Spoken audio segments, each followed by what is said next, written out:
and we've talked a little bit about your history, but if you could pinpoint one particular ride or one particular trip as being your best time riding, would you be able to do it?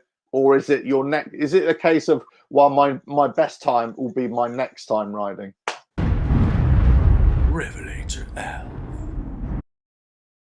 I think there's two answers there in a sense. And one is, what was one of the most of a lifetime experience, if you like, was the Iraqi trip, driving across Kurdistan. You'll find out more about it, but we were on Honda 800 police motorcycles, which is quite bizarre, and we haven't got time to go in it all. So the bikes wouldn't have been my choice. They were road bikes with police on and sirens and blue lights and aerials and gun holsters and everything.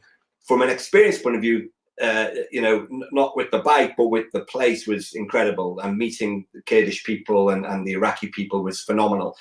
But really the true love of my life is Africa, and to ride Africa, and I'm so privileged that I ride Africa every year, twice a year. I've only been back 4 or 5 days, so from Africa, and to ride Africa, and I'm talking about the continent of Africa. So the whole of Southern Africa. I'm very familiar with the whole of Southern Africa, like Namibia, Lesotho, Zambia, Mozambique, Malawi, South Africa, Botswana. I feel very comfortable in all that. And as you're riding through them countries, and not even the countries, not even from country to country, when you're riding through a country like Namibia, for example, the cultures change and the people change as you go through, even just a few hundred kilometers.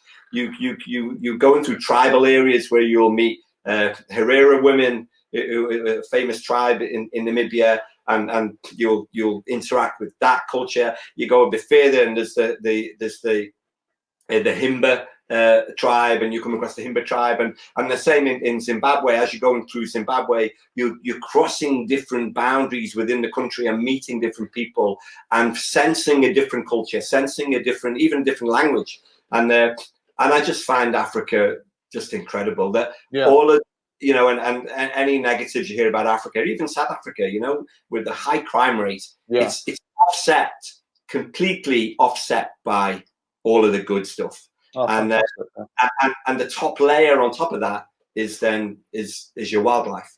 So sure. You're riding down, and clients who ride with us, riders who ride with us, we're riding down a track, and I'm a qualified safari guide now as well. Over the years, I got so into this whole thing in Africa and the wildlife, and so I decided to train. So I trained to become what they call a Fagasa guide, a registered Fagasa guide, and you're riding with a group of people. You're not going crazy, just riding through these like a forest on gravel. And then I have to slow everyone down because I'm always like reading the situation. And there's a breeding herd of elephants crossing the track in front of us, which A is amazing and B is quite dangerous. I mean, you know what you're doing really. So we stopped all the bikes, we got them in a good getaway position, and we kept calm. And then the elephants realized that we weren't going to give them any hassle, and slowly they all walked past us, and with babies, and a couple reared up on us and give us a bit of a shout and the big ears and everything, and just giving us a bit of a warning. But generally, the wildlife in Africa as part of your adventure adds a whole new layer, a whole new dimension. RevelatorAlf.